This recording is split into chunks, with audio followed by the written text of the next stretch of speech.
participant friends, we started to discuss about the scope of environmental education, and up to point number 3 we discussed in the other 2 classes which we did earlier. Today we are to start our discussion from point number 4, and my suggestion to you all the honorable participants, please keep link at the time of preparing yourself for this paper or for whenever you try to understand about the concept. At the same time, the area of operation of environmental education, you are to keep link with the other classes. This is point number 4, which includes values, attitudes and lifestyle of men. Means environmental education has the concern with the values of human life, attitudes of each and every people or citizen, and lifestyle of people or man. The most of the causes and sources of modern environmental pollutions and problems are man-made, because nature is always generous and we are doing harm to nature. And that's why the reasons of all or various reasons for the pollution of the habitat is totally concerned with our life, and that's why it is said as man-made. All the elements of environmental pollutions are artificially created by man, and that's why we are very much responsible for the destruction of the quality of the habitat, or in a sense the total surrounding, or in other term the environment. Let us see the next slide. Rapid industrialization, unsystematic urbanization, dangerous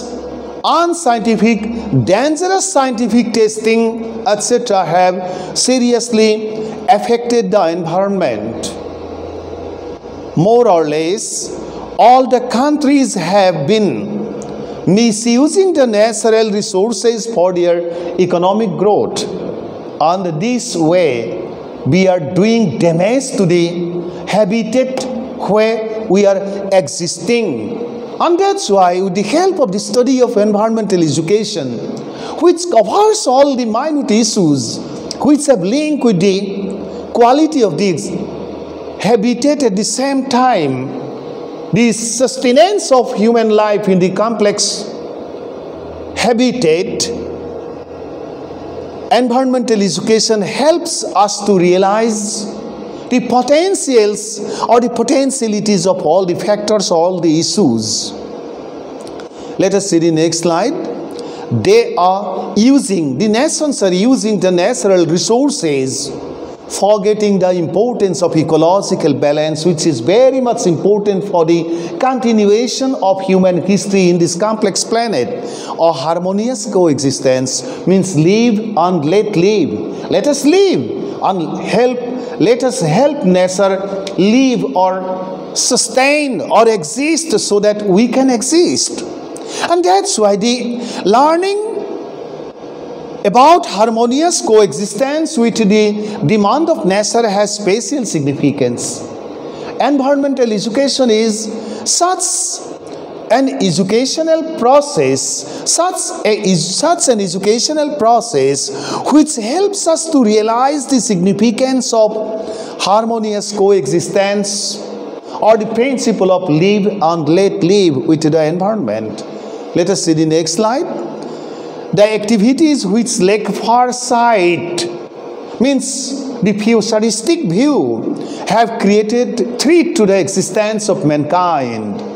Means as we are doing harm to the habitat, what happens?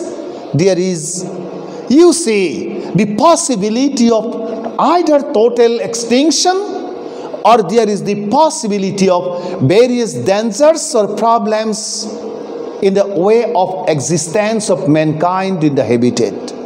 Men have to realize the importance of the steps of good use and preservation of natural resources to save the endangered future which has resulted because of the misdeeds and non-harmonious coexistence.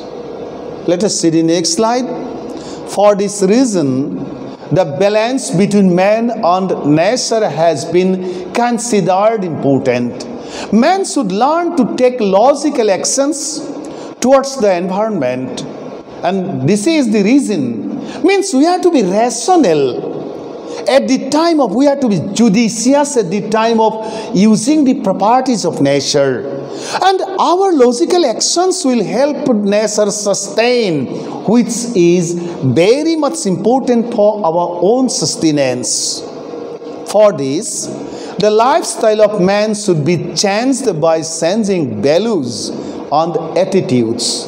Values and attitudes means without changing attitude or attitudes, we never can do justice towards our life, towards the habitat. Environmental education makes people aware of these aspects, for which the study of environmental education is very much important for all categories of learner. Let us see the next slide. Such education, these are the sub-points. We are discussing about point number 4 relating to the scope of environmental education, and this is the sub-point which has link with environmental education, and such education emphasizes on the systematic teaching of the following. Number 1, laws. In present situation, it becomes difficult to develop mutual attitude for the preservation of natural resources of people, mutual attitude of various people or various nations of the world relating to the preservation of the resources which are already diminishing or which have been diminishing. Let us see the next slide. Besides this, the people who are engaged in the preservation of the natural resources naturally tend to destroy the nature for their own sake. The smuggling of these resources using for personal use, etc., have been turned into natural phenomena, as for example deforestation. And in the latest international conference, you have come to know about stopping to use coal products so that we can help climate, particularly the air, remain in, you see, clean condition. Let us see the next slide. The industrialization. That means the process of industrialization has been progressing in almost all the countries in the present time because of the rapid competition for achieving targeted economic prosperity. The private sector industries, basically what happens, you see friends, give less attention to the matters of pollution because they simply are much more concerning to profit. These industries are to a great extent responsible for environmental pollution throughout the world. Let us see this next slide.